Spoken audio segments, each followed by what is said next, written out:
Buenos días, todos, todas, muy buenos días, gracias por la invitación.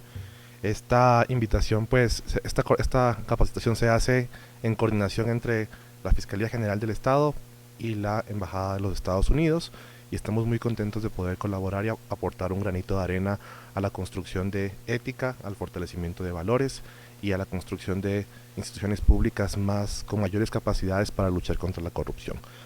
He traído para ustedes una pequeña historia. Durante esta conversación vamos a contar un par de historias y al final vamos a hacer un juego para poder interactuar de mejor manera, porque estamos convencidos de que cuando los conocimientos se interiorizan en la vida de las personas y podemos aterrizar conceptos que son como tan generales como la ética, el conflicto de intereses, en la vida y en el trabajo diario de los funcionarios y las funcionarias, podemos aplicarlos de mejor manera. La idea de esta conversación es que sea bastante dinámica. Los invitamos a que participen y a que pues no dejen al capacitador hablando solo, porque pues no es la idea. La idea es que podamos hacer un intercambio de ideas entre nosotros y nosotras.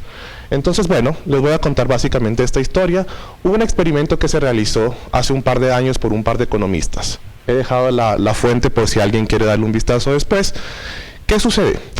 Llegan unos economistas, uno de ellos es el señor Dan Ariely, que es un economista que se ha enfocado en la economía del comportamiento de las personas. Y en este ejercicio, en un experimento que hicieron en una comunidad, les propusieron lo siguiente.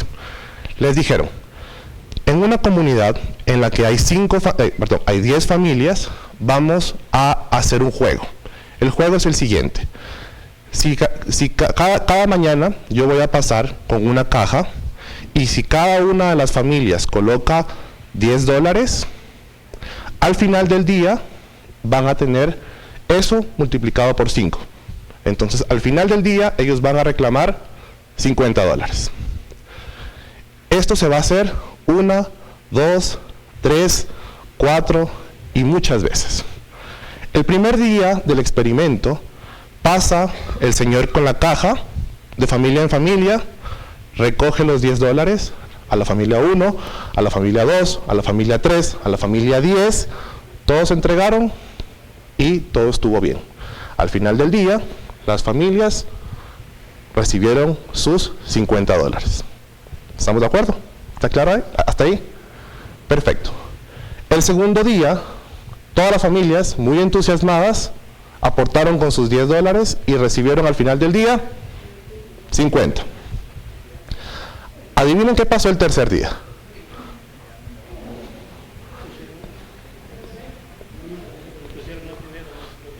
Sí, la idea solo era, el experimento era solo con billetes de $10, digamos. Solo con $10 no podían dar más ni podían cambiar la cantidad de dinero que podían dar. El tercer día, sorpresivamente, las 10 familias entregaron los $10. ¿Qué pasó al final? Recibieron sus 50. Pero el cuarto día, algo muy extraño pasó. ¿Qué creen que pasó? ¿Alguien? Exactamente. Una de la familia no puso los $10. ¿Qué pasó? La persona que pasó con la caja por los 10 hogares, pues únicamente recibió el dinero de 9 familias. Es decir, cuando recogió $90 en la mañana y al final del día repartió con todas las familias 450. Es decir, cada familia recibió ya no 50, sino que recibió 45. Muy bien. Al siguiente día, ¿qué creen que pasó? Nadie más entregó dinero. Nadie más. Y este fenómeno es muy interesante porque a pesar de que en el día anterior la gente, digamos, multiplicó su dinero por 4.5, es decir, dio 10 y entregó 40 y recibió 45, para el siguiente día nadie entregó dinero, por ende no hubo la capacidad ni el dinero para poder repartirles a nadie y pues nadie recibió nada al final del día. ¿A qué quiero llegar con este ejemplo? Este ejemplo es un ejemplo de qué pasa cuando nosotros no actuamos con ética en una organización, en una comunidad, en un espacio, en nuestras aulas, en nuestra familia. Si una persona, cualquiera que sea, empieza a actuar de forma antiética o deshonesta, se genera un efecto cascada que hace que el resto de personas dejen de actuar de la misma manera.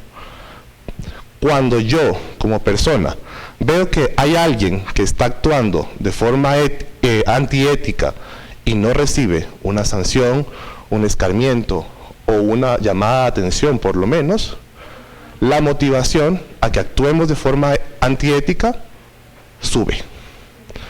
Aunque sabemos que actuar de forma ética trae resultados. ¿Estamos claros con este principio? Continuando con la presentación que les tenía preparada, les voy a hablar un poco sobre el menú del día. Siempre me gusta tener una lámina del menú. ¿De qué vamos a conversar en este espacio y sobre qué vamos a intercambiar ideas? Lo primero, bien lo mencionaba el doctor Quesada, es la teoría de la agencia. Vamos a hablar sobre las instituciones públicas, su razón de ser, por qué hay instituciones públicas y para qué existen. Vamos a hablar sobre la confianza, la ética, la necesidad de construir códigos de ética. Vamos a hablar sobre integridad. Vamos a hacer un ejercicio que nos va a permitir saber si como personas somos infalibles, somos manipulables, independientemente del conocimiento, la trayectoria y el espacio que tengamos de funciones en una institución pública. Vamos a hablar sobre un par de conceptos importantes también, como son los dilemas éticos, los conflictos de intereses, y finalmente pues un par de preguntas y respuestas. ¿Cuál es la idea de este espacio? Lo conversábamos con la doctora Mirna y con el doctor Quesada en su momento. El código de ética es un instrumento bastante interesante, pero es bastante sucinto.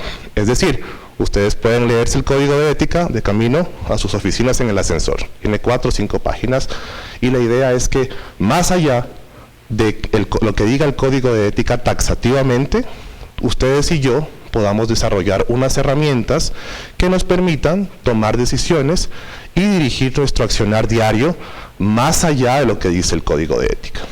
¿Estamos de acuerdo con eso? Entonces, vamos a hablar sobre la teoría de la agencia.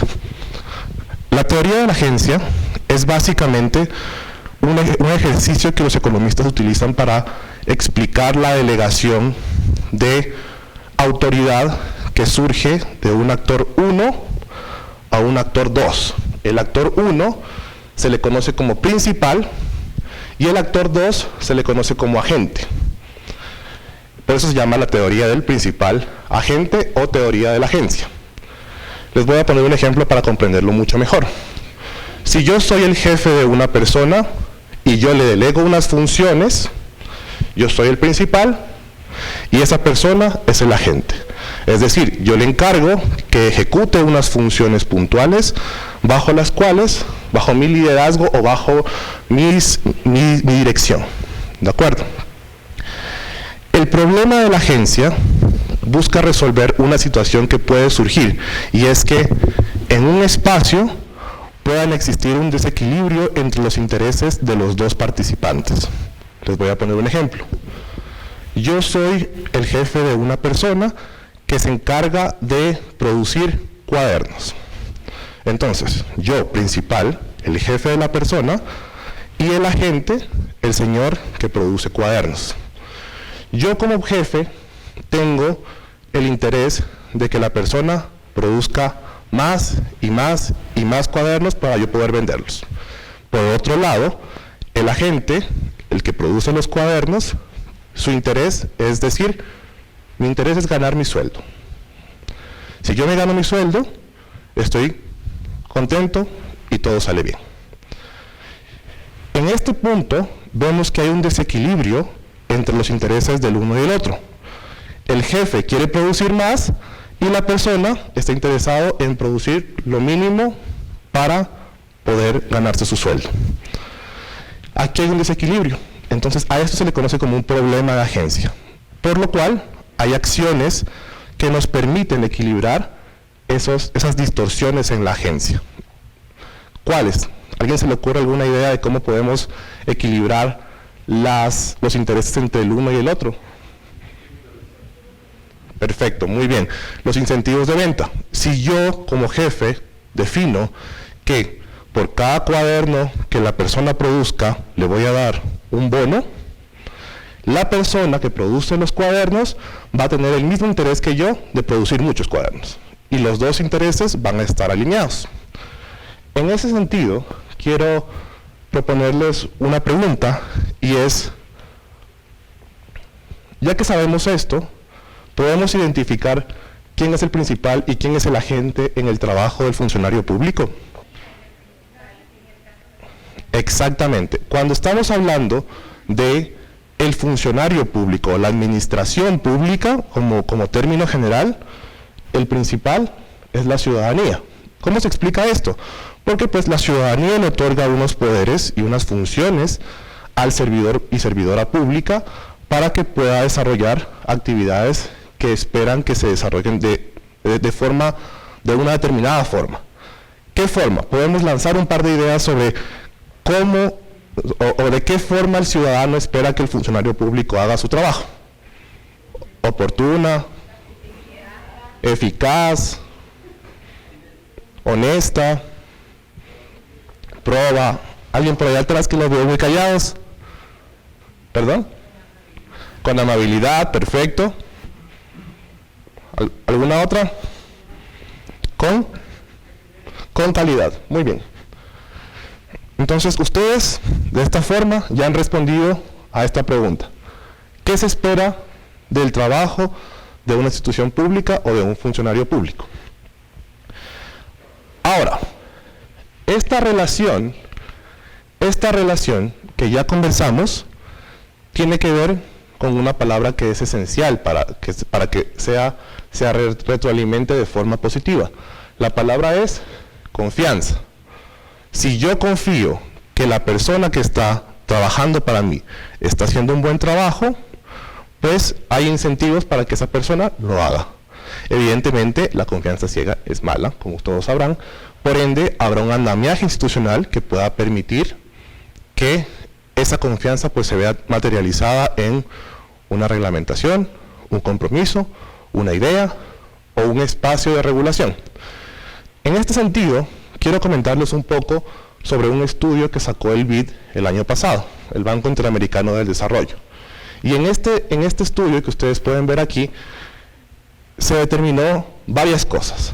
La primera y lo más preocupante es que en América Latina no confiamos. En América Latina es la región que menos confianza tiene en las otras personas. Y esto, ¿cómo creen que afecta y qué resultados creen que tiene respecto de el desarrollo de América Latina? ¿Qué creen ustedes?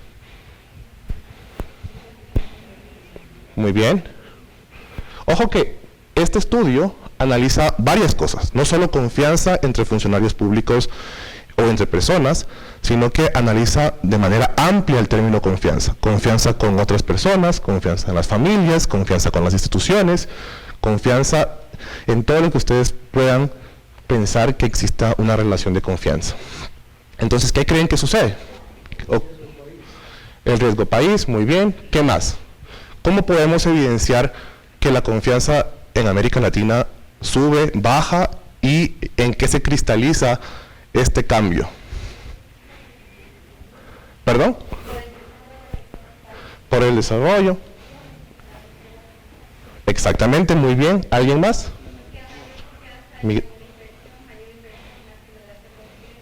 Por supuesto. Muy bien. ¿Por acá?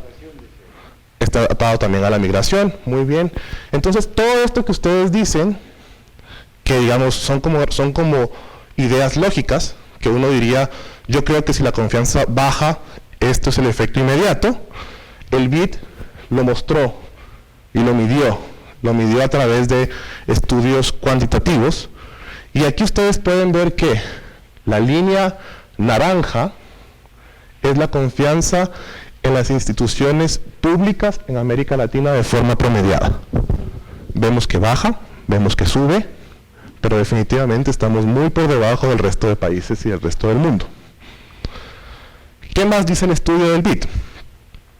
Que América Latina confía muy poco en el ejército, que de hecho es de las instituciones en las que más cree la gente en América Latina, en el sistema judicial, una cantidad muy bajita, en el gobierno nacional y en el proceso de realizar elecciones transparentes. Más resultados, para que, por si no nos preocupa, nos preocupemos más todavía. Existe una relación entre confianza y productividad. Ustedes pueden ver estos puntitos de color naranja, son los países de América Latina. Y estos puntos azules son los del resto del mundo. Hay una relación entre a mayor confianza, mayor productividad.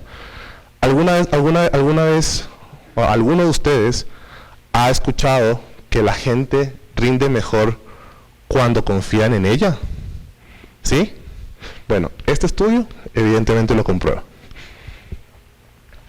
Más datos, más resultados. Hay una relación entre confianza y desigualdad. Mientras más desiguales son nuestros países, menos confianza existe. Existe una relación entre confianza e ingreso, el mismo principio. Existe una relación entre la confianza y el Estado de Derecho, como ustedes pueden ver. Y un par de datos sobre nuestra realidad en Ecuador, ya no solo de la región y ya no del mundo. La mitad de las personas en Ecuador creen que las decisiones en el país son tomadas por grupos pequeños de poder y que ellos colocan su beneficio personal antes de el beneficio general. Y 7 de cada 10 personas en Ecuador consideran que los contratos con el Estado solo se pueden ganar si tienes contactos o si sobornas. Esta información pues la levantó un estudio de Fundación Ciudadanía y Desarrollo, ahí está la fuente por si quieren echarle un ojo después. Y me han pedido que agregue este dato. 24% de la gente confía en el sistema judicial según Gallup. Quiero comentarles un ejemplo interesante de nuestra vida diaria, y es que, ¿cuántos de ustedes tienen hijos? Bueno, somos la mayoría. Quizás algunos de ustedes se han encontrado con una dinámica muy común de cuando uno va a comprar útiles escolares. El otro día yo iba a una papelería en el centro histórico, yo no tengo hijos todavía, pero pues necesitaba un lapicero, esfero, como ustedes le llamen aquí, y me encontré con un espacio, con una papelería, en la que me pasó un fenómeno muy curioso, y es que yo necesitaba lapicero, me lo encontré en una vitrina transparente, lo seleccioné, dije, bueno, quiero este, y la persona que estaba detrás de la vitrina me entregó un papel, y me dijo, con ese papel, acérquese a la caja a cancelar. Entonces recibí el papel, me fui a un extremo del lugar con ese papel, lo entregué, y esta persona pues me cobró. Pero no solo pasó eso, sino que esta nueva persona me dijo, ok, ya le he cobrado, tengo un papel adicional y pase por el otro lado para que usted pueda retirar el lapicero. Y yo me ponía a pensar y decía, ¿cuán poca confianza puede tener el dueño de este local para haber maquinado un sistema en el que una persona que quiere comprar un esfero tiene que pasar por 3 personas y en esa dinámica ninguna persona tuvo o el dinero o el esfero al mismo tiempo? ¿Qué piensan de esto? ¿Qué representa esta dinámica para la economía del negocio? Tener 3 personas para vender un lapicero. ¿Qué piensan?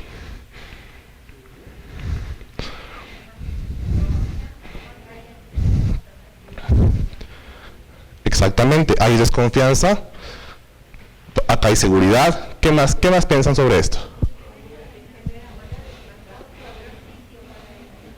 Incrementa el costo-beneficio, ¿sí? ¿Qué más? Puede encarecer los productos, muy bien. ¿Qué más?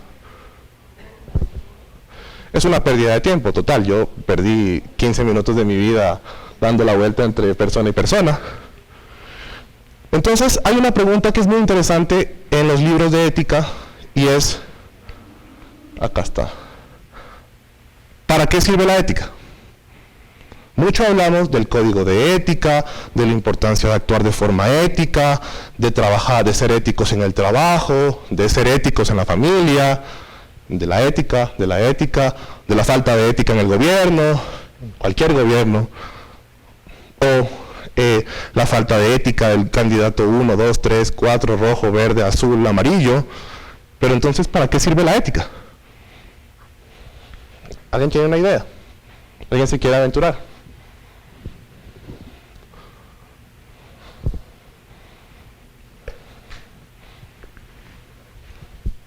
¿No? ¿Sí?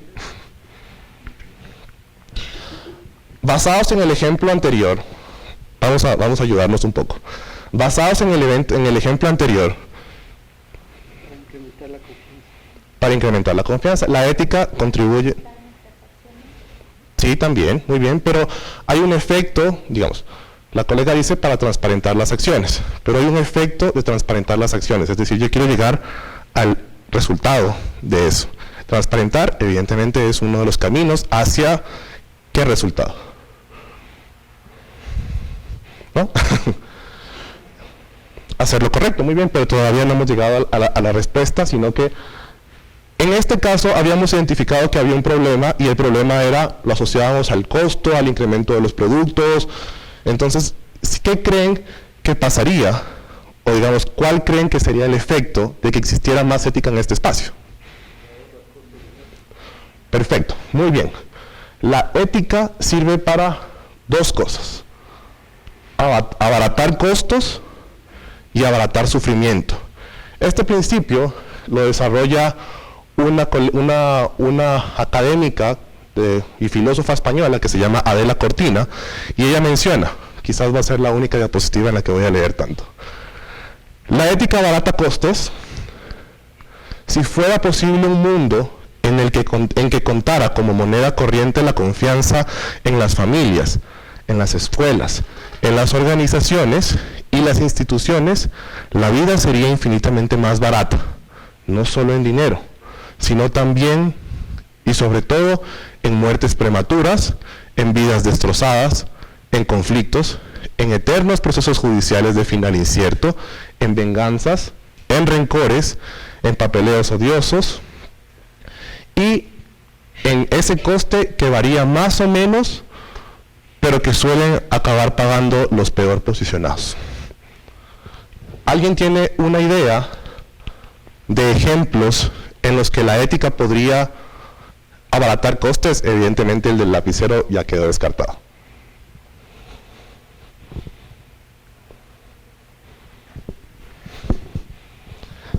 ¿Podemos identificar alguna situación en la que ser éticos abarata costos económicos o de sufrimiento? Vamos, si quieren, levanten la mano. ¿Vamos?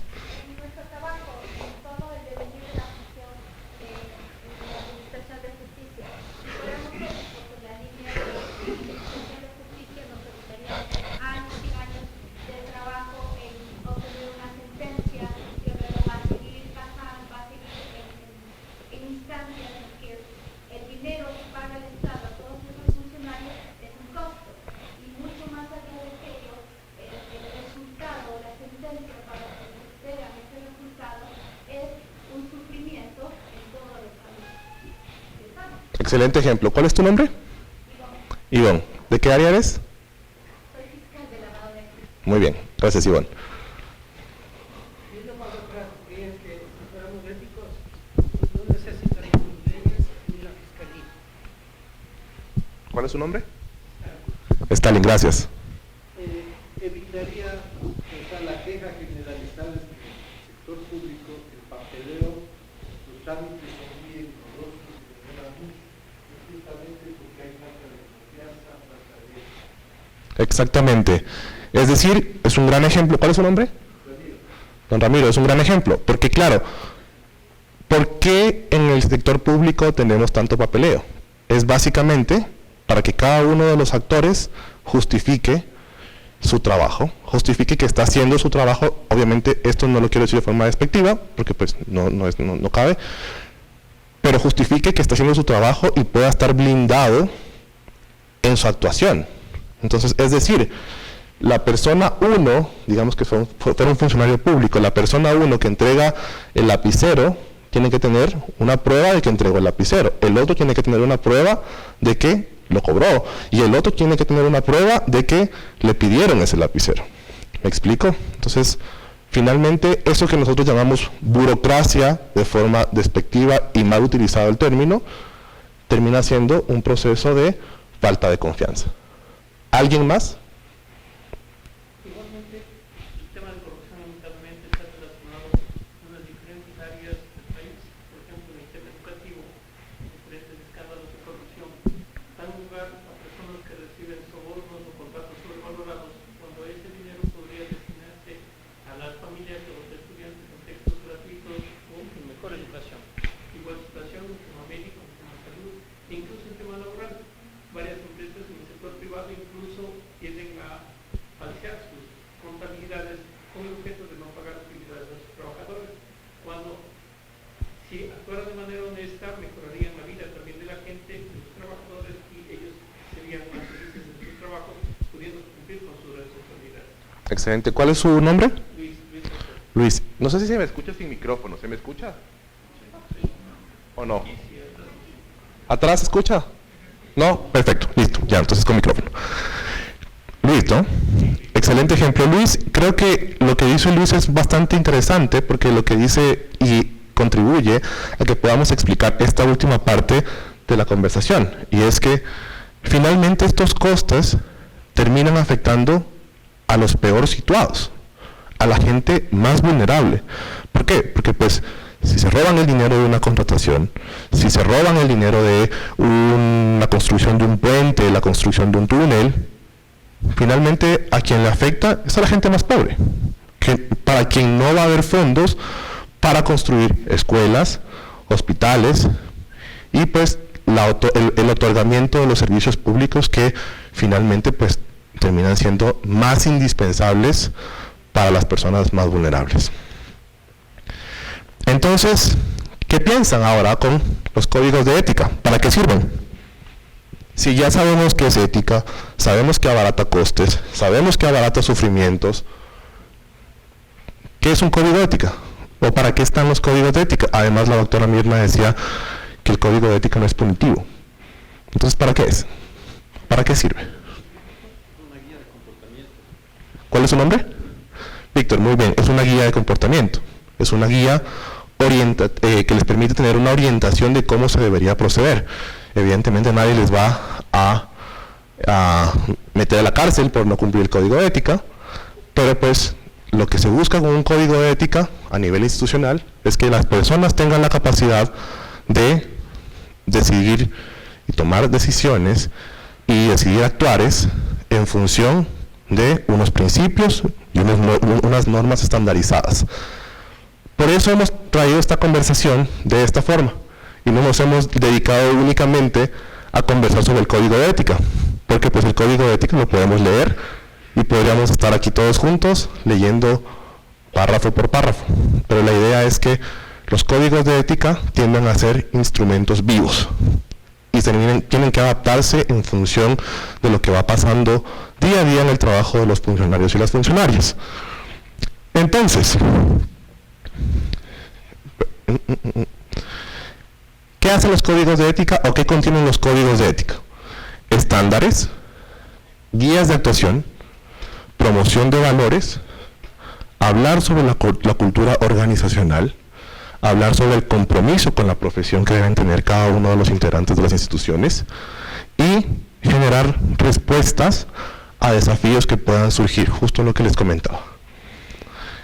Después de esta capacitación, yo quiero que ustedes y yo salgamos con tres términos claros.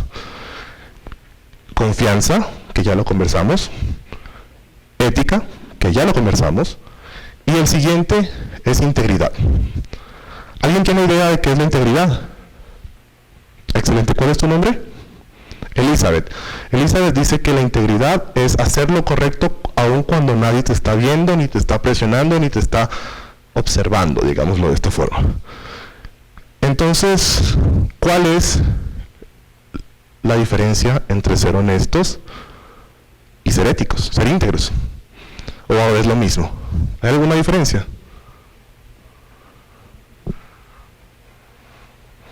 Les voy a poner un ejemplo para que ustedes puedan desarrollar mejor esta respuesta.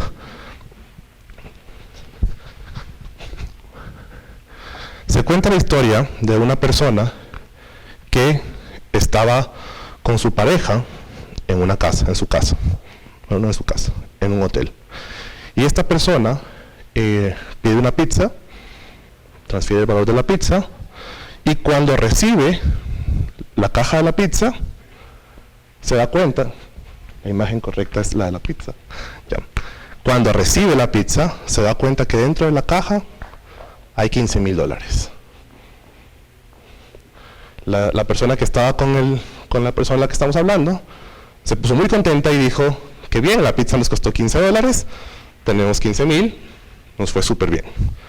Entonces esta persona dijo, no puede ser posible, tengo que llamar a devolver el dinero. No puede ser posible. Y la persona que lo acompañaba decía, no, pero ¿cómo se te ocurre? Tú pagaste por esa pizza, el dinero ya está ahí. Y la persona, no puede ser posible, tengo que devolver el dinero que está en esta caja. La persona se acerca, toma la caja, la lleva en su carro, lleva a la pizzería, lo entrega y dice, habla con el dueño del local, le dice, encontré estos $15,000 en una caja. Y la persona que recibe esto, el dueño del local, dice, ¡ah, qué increíble, qué persona tan honesta es usted! Esto hay que mencionarlo por todo lado. Usted ha hecho un claro ejemplo de lo que es ser íntegro y que ser honesto y lo que se debería hacer en el mundo. Y por personas como usted, el mundo avanza. Y hay esperanza en la civilización humana. Entonces, el de la pizzería le pregunta, ¿y usted vio el anuncio que pusimos en televisión? No, no vi el anuncio que pusieron en televisión. Bueno, mi hermano tiene un canal de televisión y pusimos un anuncio para que pues, la persona que encuentre esta caja venga a devolverla. Y usted, por favor, espérenme un ratito que voy a llamar a mi hermano para que mi hermano venga y lo entreviste y le tomen fotos y usted salga en la televisión y los medios lo cubran, porque usted es un ejemplo de lo que debe ser una persona honesta. Entonces la persona, no, yo no quiero que me tomen fotos, no quiero que me llamen, ni que me vean, ni que no quiero nada de eso. No, pero este ejemplo hay que darlo porque es el verdadero ejemplo de una persona honesta y tiene que publicitarse por todo lado. Hasta que la persona que entregó el dinero llama al dueño del local aparte y le dice, yo no puedo salir en medios. ¿Sabe por qué? Porque la persona que está aquí conmigo no es mi esposa. Entonces, por favor, no diga nada, le agradezco mucho, un gusto, hasta luego.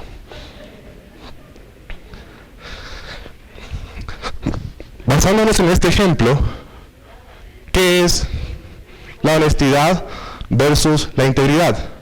¿Podemos decir que la persona fue honesta? ¿Podemos decir que la persona es íntegra? Entonces, ¿qué es la honestidad versus la honestidad? La integridad versus la honestidad.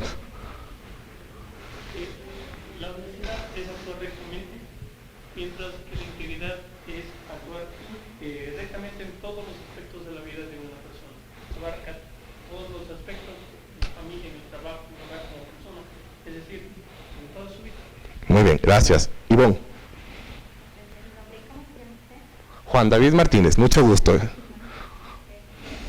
Creía que la honestidad es actuar frente a personas que nos dan no a juzgar, pero sí a decir, oh, wow, está bien, es honesto, está en ese balance en que usted dice lo correcto porque alguien está frente a usted. Pero cuando es íntegro, no necesita que nadie a su alrededor vea cuál es su actitud, cuál es su, qué es lo que usted está haciendo. Es decir, usted es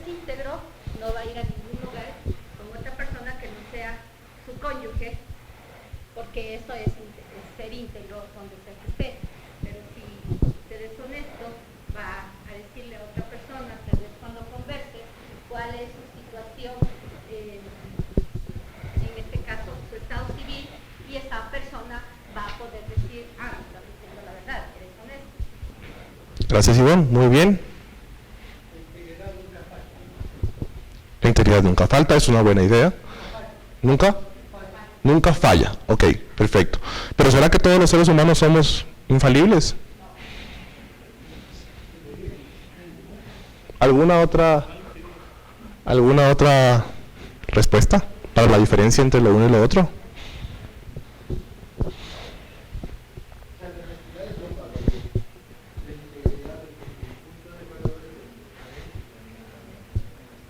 ¿Cuál es su nombre? Alex, muy bien. Es una buena respuesta. ¿Alguien más? La honestidad, como dice, es lo que decimos, la verdad. Sin embargo, la integridad considero que es lo que pensamos y lo que decimos, actuamos ante los demás. Muy bien. ¿Cuál es su nombre? Jenny. Jenny, muchas gracias. Pero, sí, todas las respuestas son correctas, pero además hay que agregarle la diferencia principal, y la comentó en su momento muy bien Elizabeth, al decir que es una cuestión de cuando nos ven. Ser honestos es actuar de acuerdo a principios cuando nos están viendo. Ser íntegros es actuar de la mejor manera cuando nadie nos ve. Hay una frase que decía algo así como: al resto de gente le podrás mentir, pero no te podrás mentir a ti mismo. Y si no te mientes a ti mismo, no le estarás mintiendo al resto de gente. No sé dónde coloqué el puntero, pero vamos a hacer una pequeña pausa comercial hasta eso. Ya. Entonces volvamos a la pregunta anterior. ¿Y somos infalibles? Si decíamos que ser íntegros es nunca fallar, como personas somos infalibles. Con Sol queremos proponerles un juego, pero si nos prometen que todos van a participar. ¿Sí o no? ¿No? Vamos a necesitar 3 voluntarios. ¿Quién se anima para estar acá? ¿Cómo? Los que no hayan opinado. ¿Quién se anima?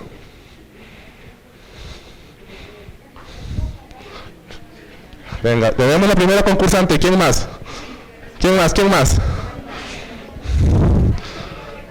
¿Quién más? ¿Quién más? ¿Quién más? ¿Quién más se anima? O sea, ven por favor. Si el juego no funciona si solo hay un participante, así que venga alguien más, por favor. ¿Tienes el billete?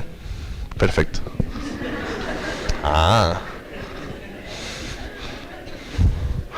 Pueden participar todos en realidad, digamos, el juego es acá, pero pueden participar el resto de personas. Tengo un billete de $100, ¿ya?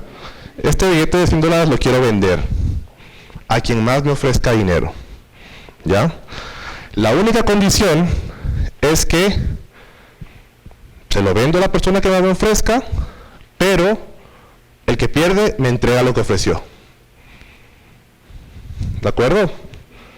Podemos subastar, o sea, pueden decir, pongo 10, pongo 20, pongo 30, pero no pueden bajar su oferta. ¿Están listos? No, me pueden depositar al final del día, no pasa nada.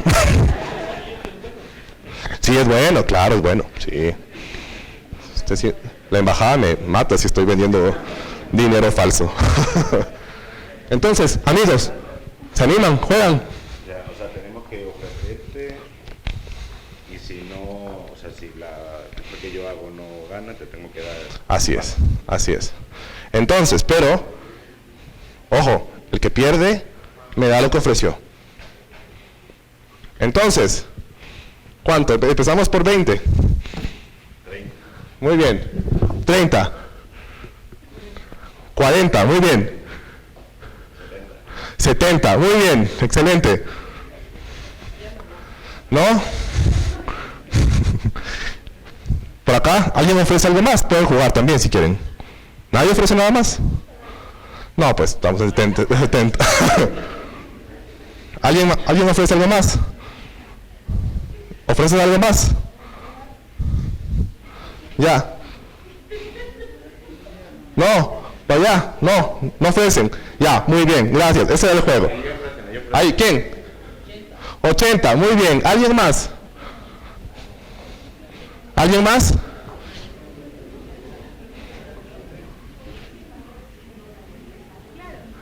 Exacto, muy bien. Muchas gracias por pasar. Ya, ahí está el juego. ¿Y el billete? O sea, igual perdieron porque ya fueron 80.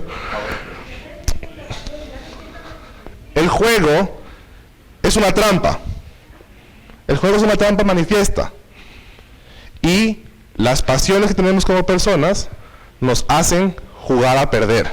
¿Por qué les digo esto? Porque si me ofrecieron 70 y me ofrecieron 80, ¿yo cuánto tengo? 150. Tengo 150. ¿Y el billete cuánto cuesta? Y además, si el juego continúa con más personas, lo que va a pasar es que habrá gente que por no perder 80 va a ofrecer 110. Y el siguiente va a ofrecer 120.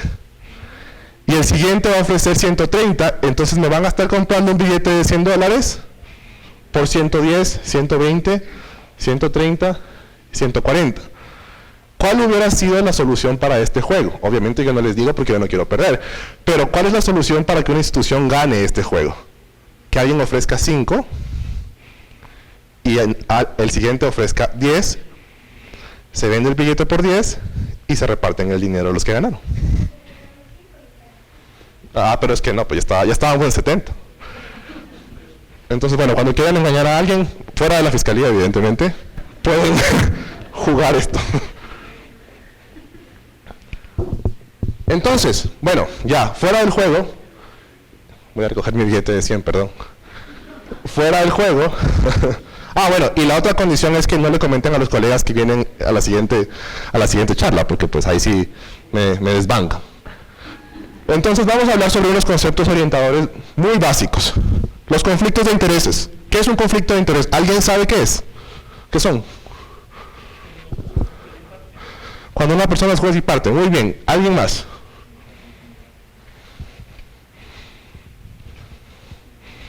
¿No? ¿Alguien más? Cuando cada persona busca su interés personal.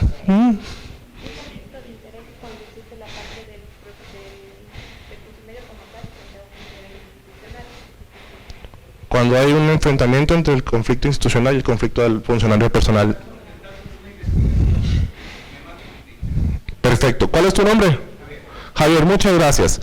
Sí, los conflictos de intereses básicamente es un encuentro entre los conflictos que tenemos los intereses que tenemos como personas y los intereses que tenemos como funcionarios, funcionarias, empleados, madre, padre y diferentes roles que ocupamos en la sociedad.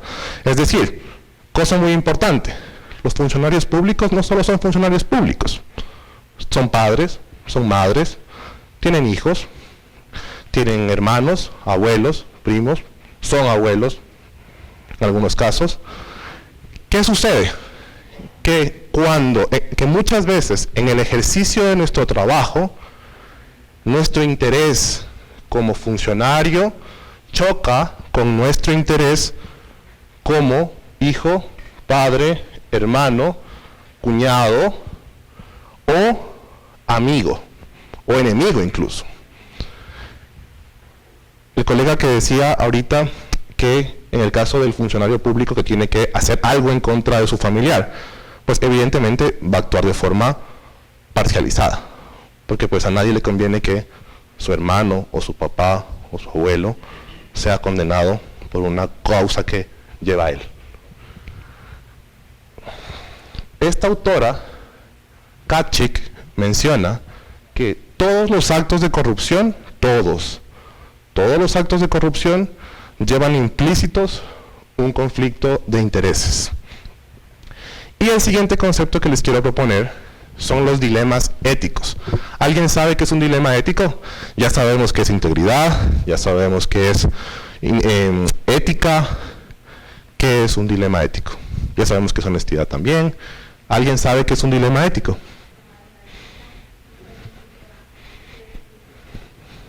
Muy bien, es una excelente respuesta. Aquí está una respuesta que alguien me dio en una de estas charlas. Un dilema ético ocurre cuando te encuentras en una situación en la que debes tomar una decisión, pero ninguna de las opciones es completamente aceptable desde un punto de vista moral o ético, y es como si estuvieras atrapado entre dos decisiones difíciles y ambas tienen sus pros y su contra en términos de lo que es correcto o incorrecto. ¿Alguna idea? ¿Alguien tiene un caso que pueda definir un dilema ético? ¿Cómo? Sí, pero está en investigación. Sin nombres, sin número de causa. Muy bien. ¿Alguien más? ¿Un ejemplo puntual en el que digan, en el caso de la persona tal hizo esto, o va a hacer esto, o tiene que hacer esto? Eso es un dilema ético. ¿Alguien tiene una idea? Que siendo legal, uno tiene la obligación de aplicar, observar lo que son como... Es un excelente ejemplo también. ¿Alguien más? ¿Un último ejemplo?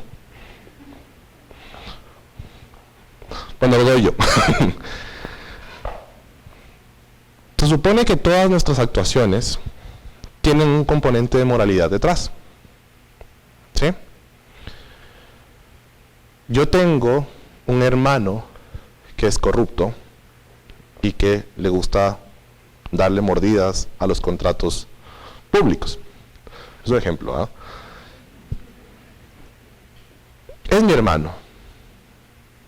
Y las relaciones familiares tienen una implícito un componente de moralidad. Yo debo querer a mi hermano, cuidar a mi hermano, respetar a mi hermano.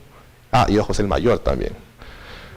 Debo obedecer a mi hermano de alguna forma y debo querer mucho a mi hermano, aunque sea un corrupto. Pero yo soy un funcionario público que, según la Constitución, tiene la obligación de denunciar cuando hay un acto de corrupción. Estoy en un dilema ético. ¿Por qué? Porque mi función como funcionario público dice que yo, si sé de un acto de corrupción, lo tengo que denunciar. Pero por otro lado, hay una regla moral que es que debo querer a mi hermano. Eso es un dilema ético, un espacio en el que las acciones que consideramos morales tienden a tener un enfrentamiento, justo como decíamos en esta parte de acá. Si yo investigo y denuncio a mi hermano, pues seguramente se va a sentir un poco incorrecto, aunque sea lo correcto. Si yo me quedo callado y no aviso lo que está haciendo mi hermano, seguramente una parte de mí dirá, así es mi hermano, medio bruto. Pero no cumplí con mi deber. Entonces hay varios dilemas éticos o varios tipos de dilema ético. Quizás estos son los más relevantes, evidentemente hay muchos más. Está el dilema de la verdad. ¿Digo la verdad o no digo la verdad? ¿Hablo o me quedo callado? Está el dilema de la confidencialidad. Estoy haciendo una investigación para alguien cercano. ¿Le aviso? O de alguien cercano. ¿Le aviso o no le aviso? Está el dilema de la justicia, que bien lo mencionaba el colega que participó. Tengo que repartir algo. Las madres son excelentes en esto. Reparten el pastel de forma totalmente adecuada. Bueno, algunas.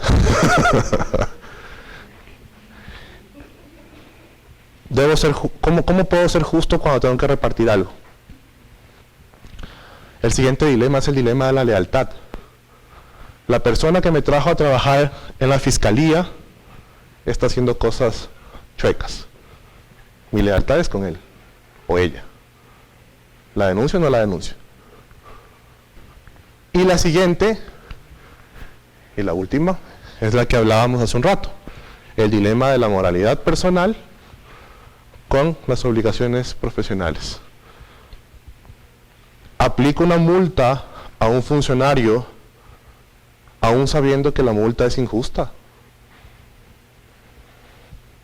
Yo tengo que sancionar a alguien por cometer una falta y sé que esa falta no sucedió, pero mi jefe me lo pide. ¿Lo hago o no lo hago?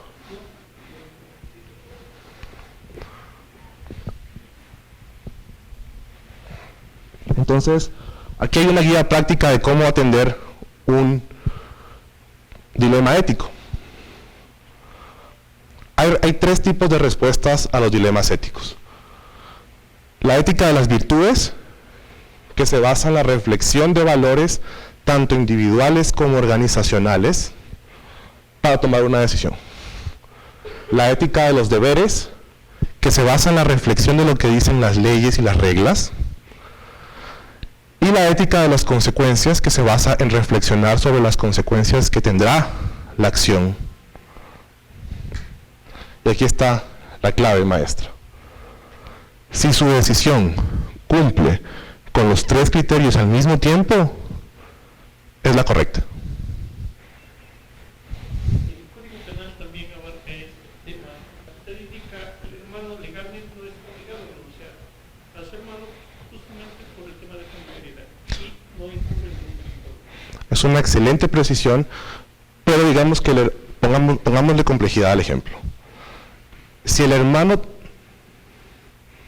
hermano trabaja en una entidad que se encarga de investigar la corrupción, su trabajo, su razón de ser es investigar la corrupción, ¿qué se esperaría? Que no lo denuncie él, pero que él se abstenga y que... Claro, no lo obliga, pero lo que estamos hablando en este espacio precisamente es que la ética, la honestidad y la integridad va mucho más allá de lo que está escrito. Pero otro de los temas que el Código Penal también abarca es cuando, por ejemplo, el hijo comete un delito y el padre asume su responsabilidad. Por ejemplo, un accidente de tránsito, está manejando el hijo en estado etílico, mata a una persona, dice mi hijo, joven de 16 años, mató a alguien, se va a destruir su vida. Yo, viejo y querido, ¿cómo voy a destruir la vida de mi hijo? Me declaro yo responsable. Y el código dice que pese a que una persona... Sí, perfecto, es un gran apunte. Es un gran apunte y yo sí decía, esto va a suceder cuando yo vengo a capacitar a abogados. Yo creo que ya son parte de una cotidianidad que yo no quiero ser parte de aquella. Totalmente, estoy totalmente de acuerdo. Y de hecho, el doctor planteaba algo que es interesante. Saquémoslo del Código Penal Orgánico Integral Penal. Saquémoslo de ahí. Todas las personas, como les decía, actuamos con cierto grado de moralidad y todos nuestros actos están justificando cierto acto de digamos, tiene cierto componente de moralidad que justifica nuestro accionar. ¿De acuerdo?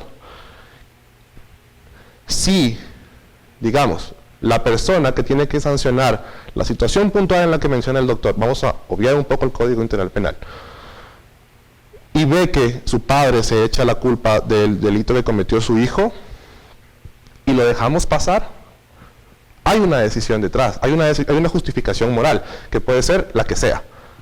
Él ya vivió, mi hijo se va a dañar en el futuro, mi hijo iba a ser fiscal general de la nación algún día, entonces vamos a privarle ese privilegio y esa capacidad, le vamos a privar al Ecuador de un excelente funcionario, cualquier justificación. Lo que hay que tomar en cuenta es que igual cada decisión implica detrás tomar conciencia de la responsabilidad propia.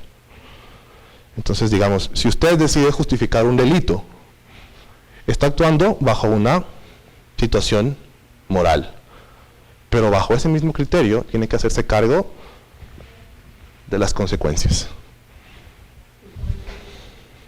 En los casos que se dicen en la práctica, cuando el padre asume la responsabilidad de varios casos en la casuística y después ya termina con el juicio de medida, lamentablemente la persona que no asumió la responsabilidad termina convirtiéndose en un delincuente.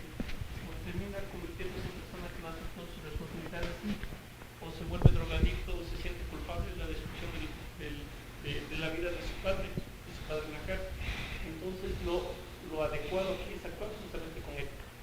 Si el padre hubiera permitido que su hijo menor de edad asuma la responsabilidad, hubiera recibido su castigo proporcional, o al ser menor de edad no tiene responsabilidad, pero sí el señalamiento de parte de la sociedad que cometió un hecho indebido, mientras que su padre hubiera podido continuar con su vida de manera normal y correcta. Entonces, justamente el actuar con ética permitiría, hubiera salvado a las dos vidas, tanto del padre como hijo, y haber formado ciudadanos de bien. Entonces, el actuar con ética permite llegar a un final feliz en el vida. Totalmente. Y aquí está la clave, volvemos a esto. La decisión del funcionario que tiene que investigar esto cumplió con las tres situaciones, con la virtud. ¿Hizo lo que tiene que hacer un buen abogado? Sí. Digamos, sí, acusa al que tiene que acusar e investiga al que tiene que investigar. Deberes. Hizo lo que dice hizo lo que dice su cargo que tiene que hacer. Sí. Y consecuencias. Bien lo planteaba el doctor, las consecuencias, ¿qué puede pasar después? Entonces, ya hablando de esto, nos queda poco tiempo, vamos a aterrizar todo lo que hemos charlado en el Código de Ética de la Fiscalía. Valores. Uy, esto no va aquí. Código de Ética de la Fiscalía. La Fiscalía tiene un grupo de valores que identifican el accionar institucional, como lo son la integridad, ya sabemos qué es, la honestidad, que ya sabemos qué es, el respeto, la transparencia, el trabajo en equipo, la independencia y la imparcialidad en sus funciones. Hay principios generales que orientan el trabajo de la Fiscalía. ¿Cuáles son? La gratuidad, como todo servicio público, bueno, no todo servicio público porque hay servicios públicos que se cobran, obviamente desde dentro de lo legal, ¿no? La celeridad en la atención a lo que se requiere por parte del usuario, la probidad en el cumplimiento del trabajo, la inclusión y la no discriminación. Hay unos principios institucionales, como lo son la lucha contra la corrupción y la transparencia, la legalidad, la vocación de servicio, es decir, quienes están aquí sentados no son personas cualquiera, no son ciudadanos cualquiera, son ciudadanos que en teoría tienen un compromiso con el trabajo que realizan, y sobre todo el trabajo de la Fiscalía, que es tan noble, que es ser una parte importante para que se llegue al cumplimiento de la justicia, a la entrega de la justicia a un usuario. Y el siguiente es el debido proceso. Hay normativas, hay procesos que tienen que seguirse de forma adecuada. Ustedes más que yo saben la importancia del debido proceso, porque pues si tienen una información mal obtenida, pues el proceso sencillamente se cae. El artículo 9 del Código de Ética habla de un conjunto de normas éticas, son varias, yo las he resumido en 3. La legalidad y el profesionalismo que implica ejercer las funciones de acuerdo con la Constitución de la República del Ecuador, las leyes y los reglamentos vigentes, con dedicación exclusiva. ¿Qué significa esto? Que pues ustedes, la mayoría de funcionarios públicos, tienen que prestar sus servicios únicamente para la Fiscalía, no pueden prestar servicios para 2 instituciones públicas. Hay una prohibición explícita en eso en la LOCEP. Y durante la jornada laboral, cumpliendo con horarios y capacitándose constantemente. ¿Se acuerdan que yo les decía que los códigos de ética son estáticos? ¿Cómo combatimos el hecho de que los códigos de ética sean estáticos y que queden desactualizados? Sencillo, educándose constantemente, capacitándose constantemente.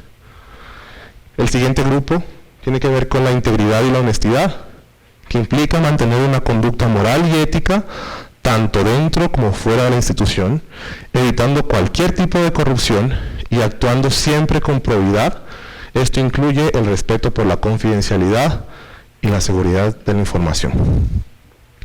Y finalmente, el respeto y la equidad, que implica brindar un trato amable, cortés y sin discriminación a todas las personas, colegas, externos, funcionarios o no, valorando la diversidad y asegurando el respeto a los derechos humanos y la igualdad ante la ley. Aquí yo he pintado una cosa de la que me gustaría conversar y va a ser la última pregunta que les voy a hacer para ya no cansarlos, y es, en el artículo 10 se habla de unos impedimentos que básicamente son prohibiciones a comportamientos de funcionarios y funcionarias de la Fiscalía.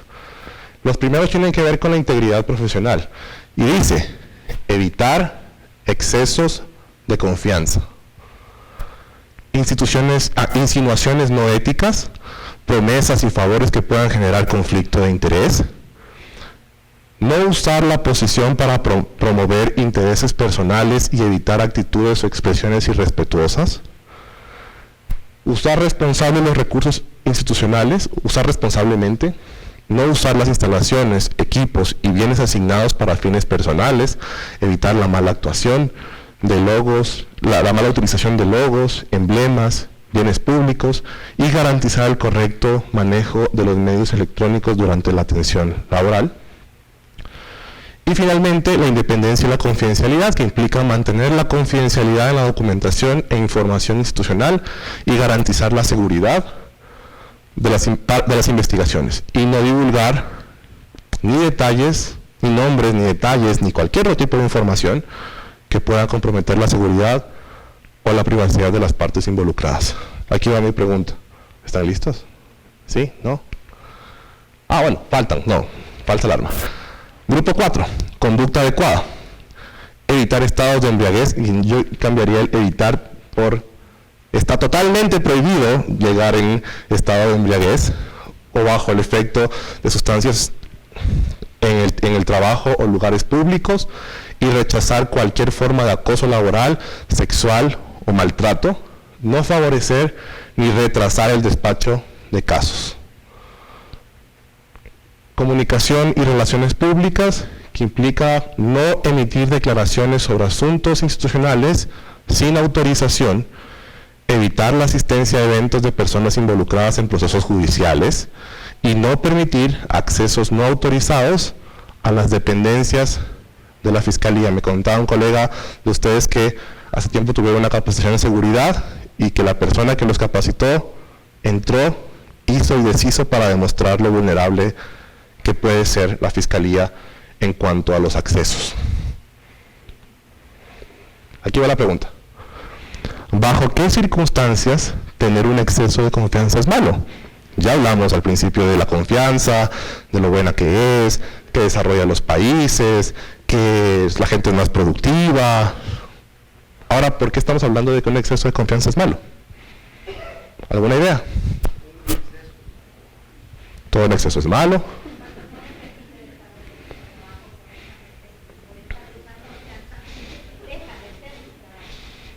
Es decir, el exceso de confianza puede generar negligencia o que nos saltemos las normas, ¿ya?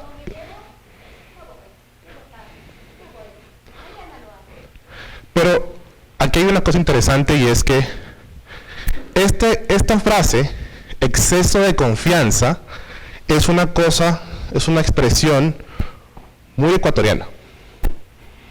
Muy ecuatoriana. ¿Qué queremos decir con un exceso de confianza? En el uso coloquial de la expresión.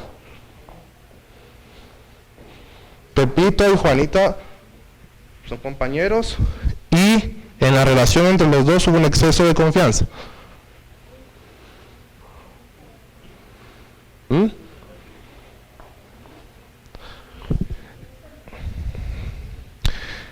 Les decía que esta expresión es muy ecuatoriana y sobre todo como muy latinoamericana, y es que el exceso de confianza muchas veces se traslada o se expresa a través de sobrepasar las líneas de la relación interpersonal, es decir, hacer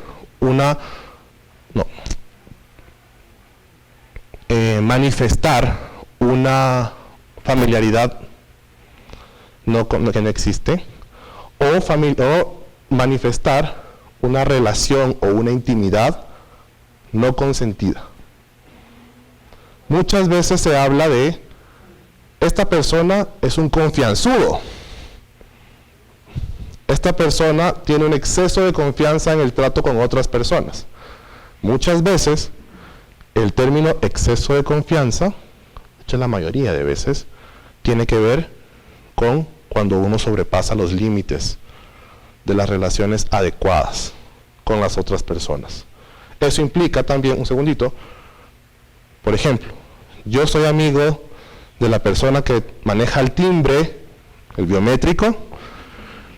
Entonces, como es mi amigo, yo llego tarde y estoy seguro de que él o ella me va a ayudar y va a cambiar la hora y va a poner que yo llegue temprano. Es más, me va a dar timbrando. ¿Ya?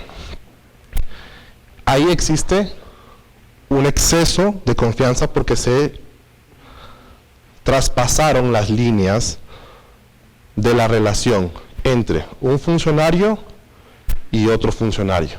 En este caso, no sexualmente, no de acoso, pero sí dentro de las funciones. Doctor.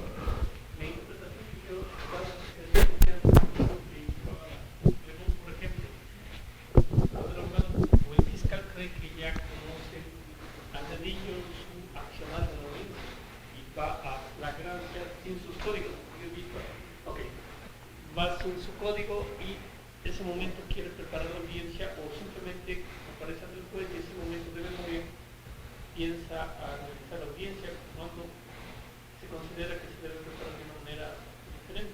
Es un exceso de confianza. Sí. Y el ejemplo que usted pone justamente pasó en Imbabura y esa funcionaria fue sancionada y destituida y fue procesada penalmente.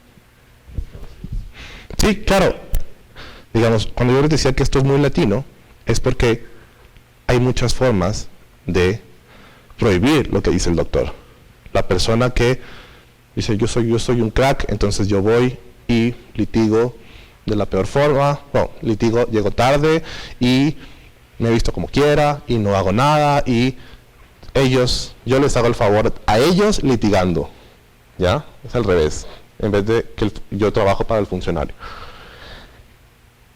A eso le podemos llamar de diferentes formas.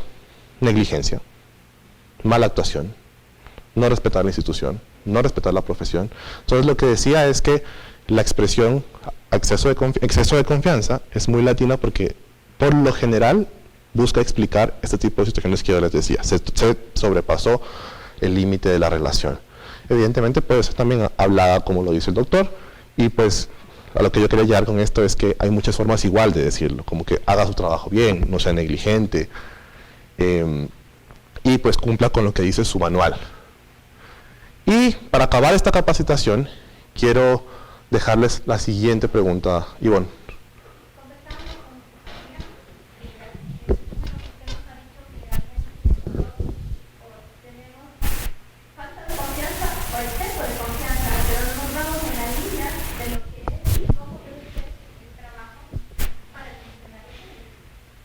Por eso yo incluí esta pregunta, porque claro, me pasa mucho